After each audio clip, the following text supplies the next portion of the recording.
Nossa convidada de hoje é muito especial, Lorena da Silva. Obrigado por estar aqui, Lorena, hoje. Obrigada a você. Lorena é uma atriz que tem mais de 40 anos de carreira e tem produzido assim espetáculos assim memoráveis. E agora a novidade que a gente veio falar aqui é sobre Lady Macbeth, não é isso, Lorena? Eu adorei esse seu Lady Macbeth. A gente tem que fazer honra ao nome, né? Esse universo shakespeariano, que aliás nós vamos falar um pouco mais à frente. Você sempre esteve aí transitando no universo shakespeariano, mas Lady Macbeth vai tratar de quê?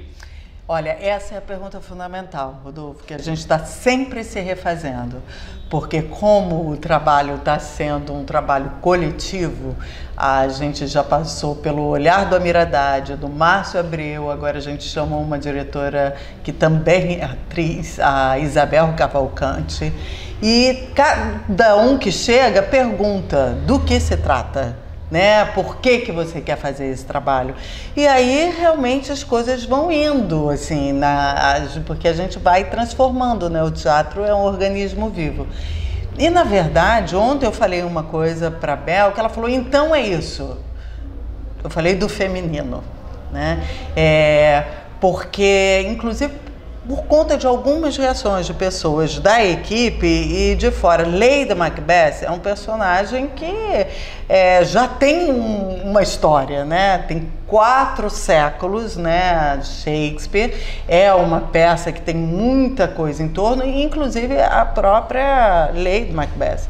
Tem um escrito, né, do Freud sobre o comportamento, né, da Lady e do Macbeth, que fala o fracasso depois do êxito, porque o Macbeth, na verdade, é um general e é um tirano. E ele, como general, ganha uma batalha, né, para a Escócia, que tem o rei, que quer realmente agora dar um novo título para esse vencedor da guerra pela Escócia. E só que a peça ela tem outros elementos, né, como as bruxas. E as bruxas vão ali dar aquele spoiler na peça, que é a primeira cena, por enigmas, né? Dizer que o Macbeth ele vai ser rei, que o outro general que venceu a guerra, o Banco, ele será pai de reis. Aí já começa o enigma, como que um vai ser rei e o outro vai ser pai de reis. E o Macbeth, a primeira coisa que ele faz é escrever para a esposa dele, a Lady Macbeth, dizendo que ele encontrou, né, na volta dessa batalha, num descampado, apareceram 3 estranhas irmãs, dando a ele um título e depois dizendo que ele ia ser rei e que ele quer que ela seja a primeira a realmente se regozijar com essa ideia. A Lady aparece em cena, da primeira vez que ela aparece, com essa carta na mão, o que é interessante a gente ver um personagem feminino que lê, porque a peça está se passando no século XI. Exatamente. Ele escreveu no século XVI e aparece no século XI. Já mostra a força do feminino já nessa época. Exatamente. Então, quer dizer, ele escreve para a mulher que está no castelo e ela lê, recebe de um mensageiro uma carta, ela lê. Quando ela lê e ela identifica o desejo dele, ela diz, então, eu vou ajudá-lo, deixa comigo esse empreendimento. Então fica-se sabendo que o rei Duncan vai no castelo dos Macbeth justamente, né, para dar todas as honras ao vencedor da batalha, e ela fala, então vai ser essa noite, quando ele estiver dormindo, a gente vai poder embebedar esses guarda-costas e assassiná-lo. E ele começa a dizer, então, que é isso, mas começa a duvidar. E ela começa a perceber que ele não está tão firme para cometer o ato, que é o ato que ele quer para ter a coroa. E nesse momento que ela começa na cumplicidade com ele para ter a coroa, a gente vai vendo o que tem de estigma nesse personagem, que muitas vezes é a personagem ambiciosa. tudo que a gente foi pesquisando é que é o contrário disso. Por que é o contrário disso? Porque tanto Freud aponta para esse comportamento que fracassa depois desse feito, né, deles terem conseguido, como também por ele não conseguir ficar no lugar do sucesso do reinado, ele começar a cometer assassinatos em série, ela começa também a perceber que ele não está segurando a onda. Já ali na coroação ele começa a ver o fantasma, porque nesse meio tempo ele manda matar, né, o amigo dele, o Banco, porque se ele vai ser pai de reis, eu tenho que queimar esse arquivo, ele e o filho. Encomenda ali o assassinato. E aí a gente depois descobre que o filho escapou, então ele recebe essa notícia, ele fica com pavor, então quer dizer ele vê que as profecias estão se cumprindo. Estão se cumprindo. Então, se as bruxas disseram profecias que estão se cumprindo e que ele vai ser rei e ele está nesse caminho da coroação, mas que o outro será pai de reis, como é que isso vai se dar? E aí, realmente, ele não consegue mais ficar naquele lugar dele de poder. Ela começa a tentar sustentar com os nobres que estão ali um certo lugar.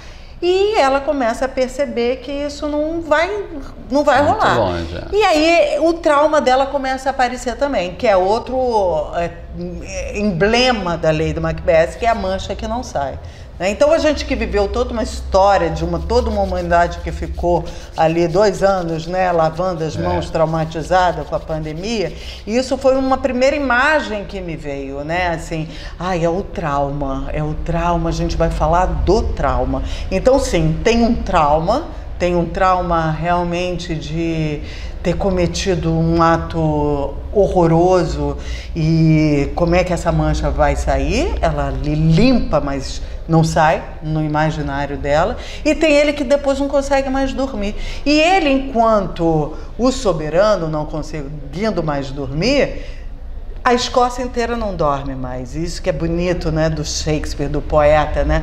Como ele coloca, né, essas questões do quanto o lugar do poder influencia toda uma sociedade. Ainda mais numa monarquia, né? Numa monarquia. Então, o que acontece? A Escócia não consegue mais dormir, a peça apresenta, né, essa dualidade, que é sempre o belo é podre e o podre belo sabe ser, que as bruxas cantam, é a noite, é o dia, é a madrugada, é uma personagem que na nossa adaptação a gente coloca a Hecate, que é a deusa das feiticeiras, como ela sendo a personagem que vai enganar esse tirano, e então ela prepara a morte dele, uma emboscada, e a emboscada é dizer para ele que, fala para as bruxas dizerem para ele que nenhum homem nascido de mulher poderá atacar o Macbeth. Ele fica, mas a não ser que a floresta se mova.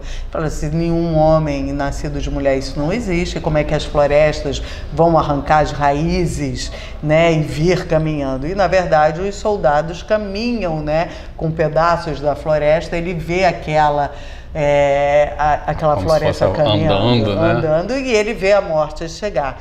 Então, mas a morte dele chega, e a Lady Macbeth, ela fica nesse trauma, ela realmente surta. Ela surta porque tudo que ela apostou para ter um lugar, que era o poder do marido, não sustentando, ela fica também sem lugar. E por que o feminino, né, que o feminino, quando eu digo além do fato da mulher, o feminino, seria a salvação? É porque esse mundo, né, o que a gente chama do mundo patriarcal, onde a gente vê que tem uma estrutura, né, de violência, de guerras, de assassinatos, de busca pelo poder, esse mundo é um mundo que a gente vê no que deu, no que está dando, né?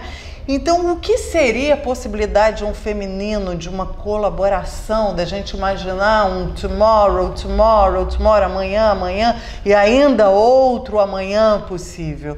É a gente pensar num mundo em que esse feminino ganhe, em que esse feminino realmente traga uma outra possibilidade de vida, né? A gente sabe que já teve sociedades matriarcais e patriarcais e até patriarcais que não eram necessariamente pela divisão das terras, outro tipo de patriarcado que também já existiu, e que a gente podia imaginar a colaboração através da agricultura, através de uma tecelagem, através da costura, seja lá do que for, mas uma possibilidade de colaboração. Então, para isso, o que acontece? Tem uma dramaturgia que a gente está buscando para que dê conta disso.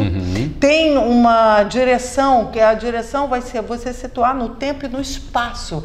Então, espacialmente, na relação com o público, a gente precisa estabelecer algo que seja além do palco plateia. Algo em que o público se sinta inserido naquele espaço, para que a gente já com essa possibilidade de ideia de que estamos aqui todos no mesmo espaço, a gente possa se comunicar, em que o público em algum momento se veja como nobre, em outro momento sejam as bruxas, em outro momento o próprio Macbeth, o espelho com a Lady, né, que são os personagens que a gente concentrou para fazer essa adaptação que a gente está chamando de Lady Macbeth. E agora a gente, num primeiro momento, Lady Macbeth, uma experiência, porque a ideia é de que a gente vá continuar experimentando a possibilidade com o público, que o público também vá transformando esse espetáculo, né? Legal, é colaborativo nesse sentido, né? Ele é conduzido por vocês,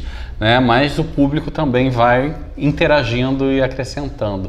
É importante falar do feminino, e eu acho que também Lady Macbeth, esse trabalho que você está fazendo agora, ele envolve esses temas de guerra que tá se falando muito. Nós estamos vivendo algumas guerras, né? Tanto na Ucrânia quanto lá na Palestina, com Israel. Esses movimentos, o que a peça está trazendo desse olhar, né? Temas que são muito antigos lá, né? Séculos atrás, mas ao mesmo tempo tem conexão com os dias atuais. Qual a importância disso? Tem conexão sempre, né? Se a gente fala do mundo, se a gente fala do Brasil, se a gente fala do Rio de Janeiro, né? A gente viu várias séries agora, documentais, que a gente viu a história do jogo do bicho, as relações de poder, como a gente sabe, as relações de poder, elas são estabelecidas numa sociedade. E se você vai à luta de um poder, você vai sempre querendo eliminar o outro, né? Então, essa história de eliminação do outro, do que a gente diz, para ter um espaço, eu vou o eliminar, é que a gente está chamando de um mundo que a gente não quer. Que a gente vai fazer a relação com isso tudo, mas como é que a gente pode apresentar uma outra possibilidade? Então, claro que isso, assim, o Macbeth é um tirano, ele, o da peça, né, a gente está deslocando esse protagonismo para Lady Macbeth, não é à toa, mas a gente também vai deslocar a Lady e vai trazer um olhar que também não seja só esse do estigma da ambição, da luta pelo poder. A gente também quer perceber que o trauma que todos nós, como civilização, ficamos a partir dessas guerras, a partir dessa luta pelo poder. Compensa? Realmente, a guerra é boa para quem? Tem algum vencedor numa guerra, né? Aparentemente só tem perdedores, a gente só vê vidas. Qual é o valor da vida? Qual a dignidade que a gente dá para a vida, para uma existência que é curta, né? Mais curta para uns do que para outros, mas o que a gente passa fazendo na nossa existência? Qual é esse valor, né? Então, exatamente, a gente no teatro tem a possibilidade de refletir e trazer esse mundo que é utópico, mas que a gente luta por ele, né? Porque o teatro também é a celebração de uma utopia, também a gente mostrar a possibilidade de um mundo melhor. Verdade. E Lorena, você trabalha um teatro que a gente chama de artesanal, né? Eu já vi você falar muitas vezes isso, e é real porque ele é construído a várias mãos, ele é experimentado, ele tem um tempo para acontecer, diferente de outras produções. Não estamos falando que é melhor ou pior, mas, né, tem diferenças, né? Eu vejo isso acontecer no processo de Lady, e você já fez algumas apresentações, né, desse processo, né, no Nós do Morro, fez em outros locais e vai fazer também daqui a pouco, em junho, na Cidade das Artes, né, na Sala Eletroacústica, né? Isso. Eu acho que exatamente a gente quis ir fazendo em lugares diferentes, justamente para a gente ter públicos diferentes e a gente ser afetado por isso. Então, desde o início, eu chamei a Sofia Badini e o Rui Duarte, que são os jovens cineastas, para acompanharem o processo. E isso foi sendo muito revelador, porque a gente foi passando por diversas experiências que eles foram filmando e eles editaram, e a gente mostrou nessas duas apresentações leituras, e que foi muito interessante, porque a gente teve a experiência de, primeiro no Midrash, ali na Barrinha, apresentar o filme com uma carta que a Teresa tinha escrito, né, que é a carta da Medea para a Lady, e no início. Depois, no Nós do Morro, a gente fez o inverso. Vamos apresentar o filme depois, essa carta depois, vamos celebrar com um banquete. Então, nessas leituras a gente teve ali, realmente comeu e bebeu junto, que era essa ideia da celebração. E o retorno que eu achei muito interessante foi que primeiro, assim, ali na primeira leitura, teve só alguns elementos do texto do Shakespeare que algumas pessoas falaram: eu não entendi quem é o nobre Banco, que quando começava a falar, cadê o banco, parecia assim, cadê um banquinho para sentar? O personagem se chama Banco, e quem ele é. Então a gente acrescentou isso na dramaturgia. Esqueci de explicar para vocês, o Banco era o general que estava vindo com Macbeth. Ficou muito evidente que nesse monólogo, em que eu passo de um personagem para o outro, a gente determinar os signos de cada um sem estereotipar nenhum.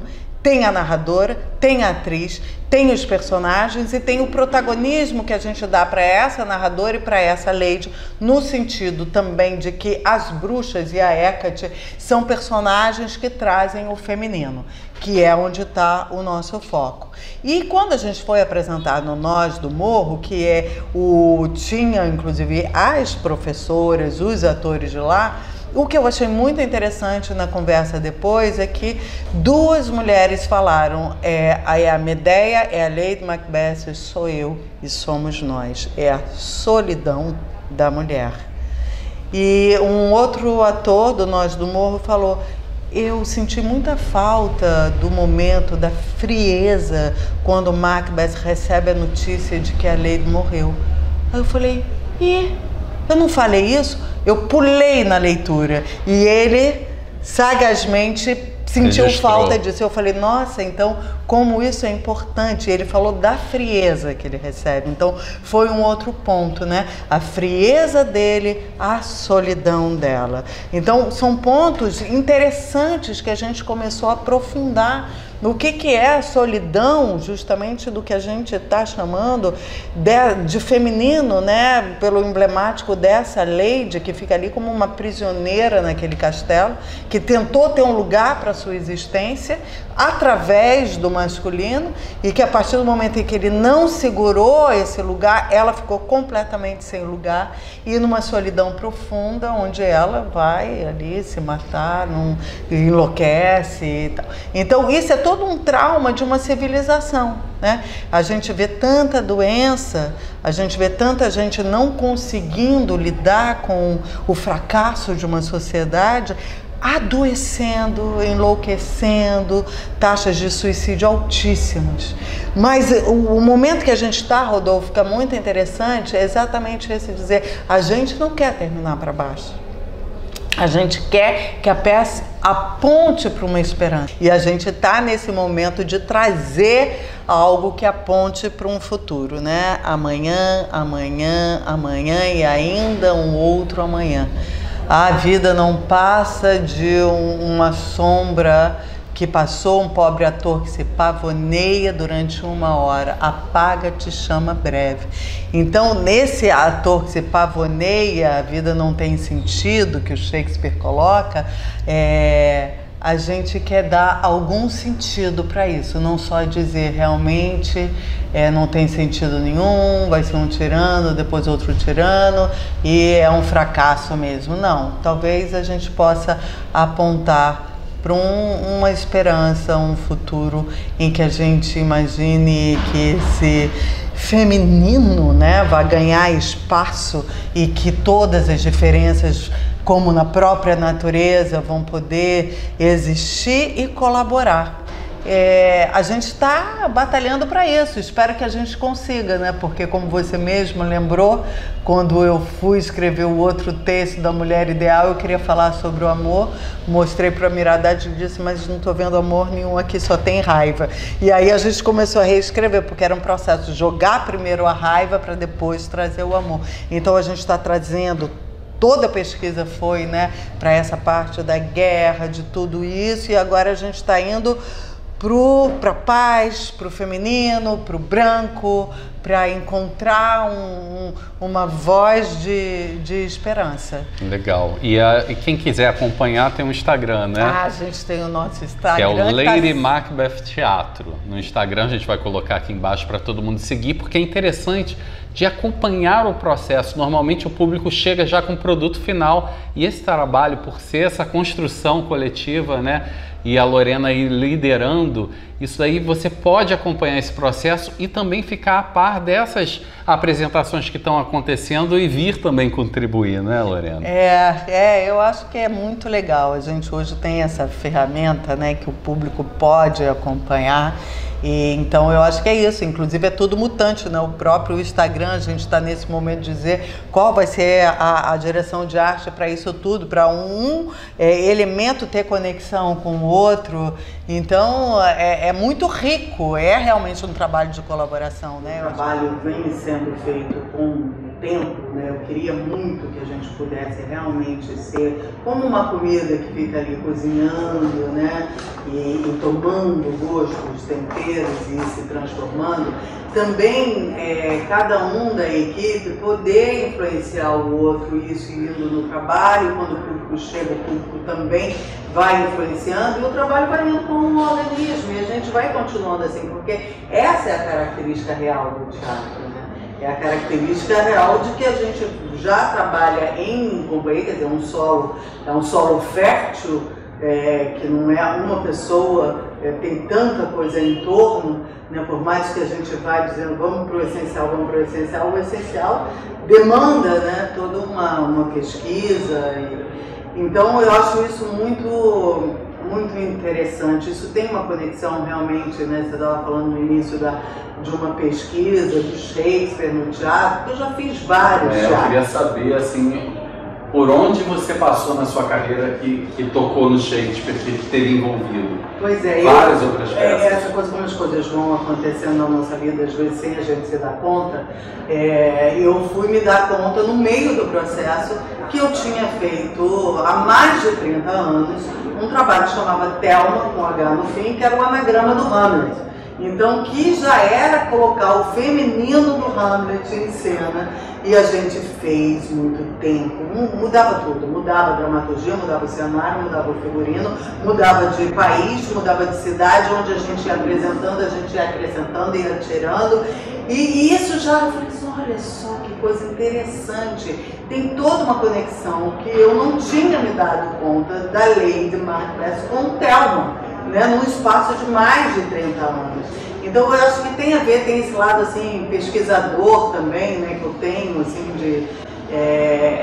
no que me interessa no teatro, né, além da atriz, mas é a atriz que produz, e que quando realmente eu produzo, eu quero que seja desse jeito. Outro teatro que eu posso fazer, porque fui convidada, né, dos que eu já fiz, e que eu tenho outros tipos de prazeres, mas esse é assim totalmente a minha praia. Né? Então eu fico realmente muito querendo estar com as pessoas que entrem na ideia desse molho, né? desses ingredientes para a coisa realmente ir tomando gosto. Eu acho que assim, o Shakespeare, depois eu fiz um trabalho também com o Kiki, o Henrique Dias, que era da Companhia dos Atores, numa substituição, que eles fizeram durante meses esse trabalho de pesquisa. Então, quando eu entrei, eu já entrei num trabalho que estava numa pesquisa incrível. A gente viajou pela Europa, depois um outro trabalho a gente viajou Canadá, Japão, Europa de novo, e a gente sempre mudando, e a coisa das outras línguas também. Então, como você vai se relacionando com o público em outra língua, seu gestual vai mudando. Então eu acho que o Shakespeare realmente, ele, quando eu comecei a pesquisa do Hamlet, que deu no Thelma, foi em Paris, quando eu fazia um conservatório, numa aula. Na relação com o Shakespeare, foi se desdobrando, né? Teve esse primeiro, que foi quando eu estava fazendo conservatório em Paris, que o professor falou, num dia que eu não estava na aula, escolham uma peça e tragam uma cena que seja como se fosse uma mini peça. Aí eu pedi o dever de casa para os meus colegas e eles esqueceram de me dizer que ele tinha dito só não pode ser Hamlet. Então eu fiz o Hamlet. Só que eu cheguei com tanta coisa, tanto elemento, o filme do Laurence Olivier para contracenar, ele falava inglês, eu falava em francês, falava em português, os brinquedos de criança, que ele falou, não, eu não vou poder dizer para ela que não pode fazer Hamlet porque ela já fez. E aí eu desenvolvi, né, quando eu me encontrei com o Thierry, foi a primeira direção dele, meu primeiro monólogo, e aí depois eu fui fazer outras experiências, aí como atriz convidada, na Companhia dos Atores, e aí depois eu fiz um outro Shakespeare, que foi o Bruce Gomlewski que dirigiu, que foi Timon de Atenas. Fiz Ricardo III, Lady Anne, num Shakespeare que teve em 2011 no Parque Lage, que era uma coisa inspirada lá do parque, Central Park, que tem todo verão, ou todo inverno, não, acho que é verão lá, que é Shakespeare no parque, né? E não sei se eu tive outras experiências, né, que eu fui tendo, depois dirigi Ofélia by Hamlet com alunos, e então teve vários desdobramentos, assim. Eu achava que era só porque tinham me chamado para fazer 3 vezes a lei do Macbeth, fui me dando conta que agora a gente decidiu fazer, eu decidi fazer e fui chamando as pessoas, porque esse grão já estava dentro, né, já estava aqui dentro. É legal, assim, ver a sua relação com Shakespeare, né, no teatro shakespeariano, esse universo. E a Lorena tem um trabalho incrível no teatro, principalmente. Ela já fez peças assim, outra peça que é nesse esquema do artesanal, né, com todo mundo junto, é A Mulher Ideal, né, que já foi montada aí 10 anos de trabalho, né, de apresentações. Participou no passado do festival, o primeiro festival de teatro Amiradade, que é a Vamos apresentar de novo. Vai ter um novo esse ano, em 2024, em junho, né? Em junho, então, já 4, então se prepare para assistir. Lorena, temos mais de Lorena no site, né? Na revista Vislumbra, tem uma entrevista dos 40 anos, onde ela fala todas essas histórias, também a relação da Lorena com outros textos, como por exemplo do Nelson Rodrigues, trabalhou muito, levou os textos de Nelson para a França. Tem muita coisa aí para todo mundo conhecer do trabalho, dessa trajetória linda que a Lorena tem. Acompanhe então a Lorena nas redes sociais, a peça Lady Macbeth Teatro também. E é isso, ficamos por aqui. Obrigado, Obrigada. Lorena. Até a próxima.